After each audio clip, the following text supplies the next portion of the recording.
Assalamualaikum warahmatullahi wabarakatuh. Selamat pagi sahabat Parikesit. Kembali lagi kita di acara Coffee Morning Talk dengan tenaga kesehatan lain.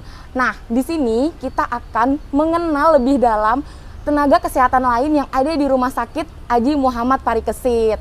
Untuk hari ini kita akan membahas mengenai gizi nih, yaitu tentang tips sehat selama puasa. Yang pastinya akan dibahas oleh ahli gizi, yaitu salah satu ahli gizi di Haji Muhammad Parikesit. Langsung aja kita sapa Anissa Mustika Ayu. Halo sahabat Parikesit, Assalamualaikum warahmatullahi wabarakatuh. Senang sekali saya hari ini mendapat kesempatan untuk berbagi tips sehat selama Ramadan. Oh iya, perkenalan dulu ya. Nama saya Anissa Mustika Ayu. Kebetulan saat ini saya menjadi tenaga gizi di ruang perawatan Punai 3 Dewasa. Wah, pastinya nanti pembahasannya akan sangat menarik nih. Jadi sahabat Parikesit harus terus nonton ya. Nah, selain membahas tentang tips sehat selama puasa, nanti kita juga akan mengenal lebih dalam apa sih ahli gizi itu sebenarnya ya. Oke, kita langsung aja ya Mbak di pembahasan pertama. Mungkin nih sahabat Parikesit kan sebentar lagi kita akan memasuki bulan puasa ya Mbak ya. Jadi kasih tahu dong Mbak sama sahabat Parikesit apa sih tips sehat selama puasa? Oke, pasti sahabat Parikesit di sini sudah tahu ya, banyak banget perbedaan asupan saat puasa dan sebelum puasa, baik dari segi jadwalnya, jumlahnya, dan jenisnya. Nah, kalau dari segi jadwal biasanya kan makannya pagi, siang, malam ya Deira ya. Tapi kalau misalnya pada saat puasa itu jadwal makannya berubah dari saat berbuka sampai dengan sahur. Jenisnya juga bisa berubah, jumlahnya juga bisa berubah. Nah, ini kalau misalnya tidak dimonitoring, itu bisa menjadi kebiasaan. Ya, kebiasaannya nggak baik, yang berakibat pada bisa kenaikan berat badan, kemudian bisa gula darahnya naik, kayak gitu. Nah, ini salah satu tips yang bisa saya bagikan. Yang pertama itu berbuka dengan makanan porsi kecil. Nah, di sini tujuannya adalah untuk mempersiapkan pencernaan, mencerna makanan setelah berbuka pada saat makanan utama.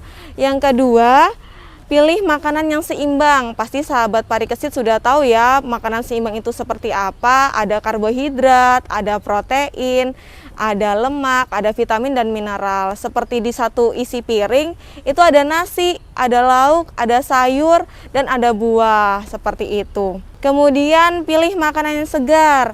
Hindari makanan yang pengolahan seperti makanan kalengan, karena di makanan segar itu lebih banyak vitamin dan mineral yang baik untuk tubuh dan menjaga kesehatan tubuh. Yang keempat, hindari konsumsi lemak atau gula yang berlebih. Konsumsi gula dan lemak yang berlebih akan membebani saluran cerna dan bisa menyebabkan terganggunya daya tahan tubuh, dan resiko terberatnya itu terjadinya penyakit degeneratif gitu Deira. Kalau itu terkait dari makanannya ya. Kalau misalnya tips lainnya ada lagi nggak sih Mbak? Kayak mungkin tadi kan jenis makanannya, terus apa aja sih yang baik dimakan, kayak jumlahnya berapa gitu kan. Kalau kayak cairan atau aktivitasnya gitu ada lagi nggak sih Mbak tips lainnya? Ada. Jadi selain 4 poin di atas itu, teman-teman pada saat berpuasa pun bisa melakukan aktivitas fisik. Aktivitas fisik yang disarankan yaitu olahraga ringan seperti yoga, stretching, kemudian jalan santai. Nah, selain itu Deira, asupan cairan itu sangat dibutuhkan pada saat puasa. Hendaknya minimal 8 gelas per hari. Biasanya 2 gelas pada saat berbuka, 4 gelas pada saat berbuka sampai dengan sahur, dan 2 gelas pada saat sahur. Gitu. Jadi sebenarnya puasa itu tidak menghalangi kita untuk men-skip ya Mbak, men-skip olahraga atau menghilangkan aktivitas yang biasa kita lakukan selain puasa ya, selain di bulan Ramadan misalnya ya. Kalau untuk jenis olahraganya nih Mbak, tadi kan bilang bisa melakukan aktivitas fisik. Nah, jenis olahraga apa sih Mbak yang mungkin sahabat parikesit ini bisa direkomendasikan biar untuk menjaga kestabilan tubuh selama puasa nantinya? Sebenarnya jenis olahraganya ini bergantung dari kemampuan para sahabat parikesit ya, tapi disarankan pada saat puasa itu melakukan olahraga yang ringan, bukan bersifat high impact. Jadi lebih ke yang low impact seperti yoga atau stretching, kemudian jalan santai. Gitu ya. Wah, luar biasa sekali ya. Nah, saya mau nanya nih Mbak, kan zaman sekarang kan lagi banyak nih selain anak muda, ibu-ibu bahkan bapak-bapak dari berbagai kalangan usia yang menjalankan diet misalnya, entah itu mau menurunkan berat badan atau menaikkan berat badan. Nah, misalnya nih sahabat parikesit ada yang ingin mungkin mau menaikkan atau menurunkan berat badan itu, bisa nggak sih Mbak sekalian dilakukan pas lagi bulan puasa? Sebenarnya bisa banget ya. Karena gini, pada dasarnya sahabat parikesit di sini sudah tahu belum sih arti dari diet itu? Nah, diet itu bukan mengurangi atau menambah jumlah makan sesuai dengan kebutuhan, maksudnya sesuai dengan tujuan, tapi lebih ke mengatur makan sesuai dengan kebutuhan masing-masing, begitu. Kalau misalnya 3 poin di atas seperti jadwalnya baik, kemudian jumlahnya juga sesuai dengan kebutuhan, jenis makanan yang dipilih itu baik, insya Allah nanti setelah puasa bakal menjadi kebiasaan yang baik kayak gitu. Jadi sebenarnya diet itu bukan harus ngurangin makan atau lebih makan ya Mbak ya, tapi enggak. lebih ke ngatur pola makan dan pola hidup sehat ya. Oh gitu. Nih Mbak, misalnya kayak mungkin sahabat parikesit ada yang belum tahu atau mungkin ada yang sudah tahu. Sebenarnya ahli gizi itu misalnya di ruangan rawat inap gitu datengin pasien nggak sih Mbak? Kayak misalnya ada pasien yang sakit, biasanya kan dirawat inap.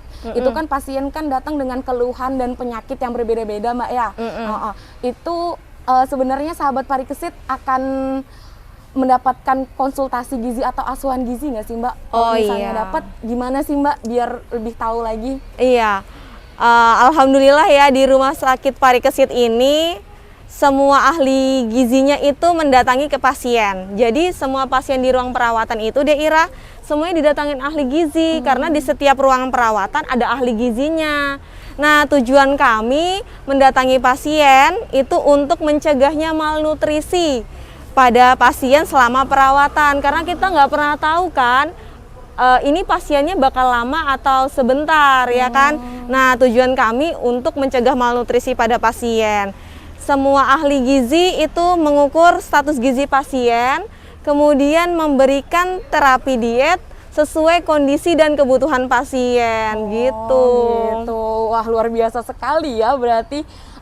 Kalau misalnya nih Mbak, ada sahabat parikesit mau melakukan konsultasi gizi lebih dalam, kan tadi Mbak bilang setiap orang itu gizinya beda-beda, terus kebutuhannya juga beda-beda. Misalnya sahabat parikesit nih mau menghitung kebutuhannya secara pribadi atau mau melakukan konsultasi gizi, itu bisa nggak sih Mbak di parikesit? Caranya gimana sih? Oh iya, bisa banget. Karena sahabat parikesit tinggal datang aja ke rumah sakit parikesit, kemudian bilang ke bagian pendaftaran mau konsultasi gizi.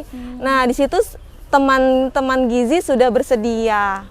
Gitu. Berarti ke mana nih Mbak? Ke Poligizi ya? Ke Poligizi. Oh, ke Poligizi. Berarti nanti akan ketemu ahli gizi secara langsung dan akan diberikan asuhan gizi serta diberikan penanganan kebutuhan gizi yang akan dilaksanakan nantinya Mbak ya. Wah, menarik sekali ya pembahasan kita kali ini, dan pastinya nih Mbak sudah jelas banget nih sahabat parikesit tentang pelayanan gizi, terus bisa konsultasi gizi secara pribadi juga. Pastinya sahabat parikesit akan tenang Mbak ya selama dirawat di rumah sakit parikesit dan menjadikan parikesit pilihan terbaik.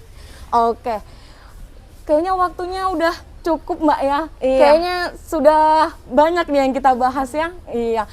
Untuk selanjutnya, untuk sahabat parikesit yang ingin melakukan konsultasi gizi atau asuhan gizi secara pribadi, bertemu langsung sama ahli gizinya, bisa langsung aja daftar ke Poli Gizi. Nanti melakukan pendaftaran dan bilang akan melakukan konsultasi gizi. Nanti di situ akan bertemu dengan ahli gizi secara langsung. Buat Mbak Nisa nih, kata-kata terakhir buat sahabat Parikesit apa sih biar tetap sehat, bugar selama puasa? Oke. Untuk sahabat Parikesit, tetap jaga kesehatan saat puasa, konsumsi buah dan sayur, karena buah dan sayur itu baik untuk tubuh gitu. Dan jangan lupa batasi asupan lemak dan gula. Oke, kita akhiri saja ya pembahasan kita pada hari ini. Terima kasih, lebih dan kurangnya saya mohon maaf. Assalamualaikum warahmatullahi wabarakatuh. Selamat pagi. Did you know I got you?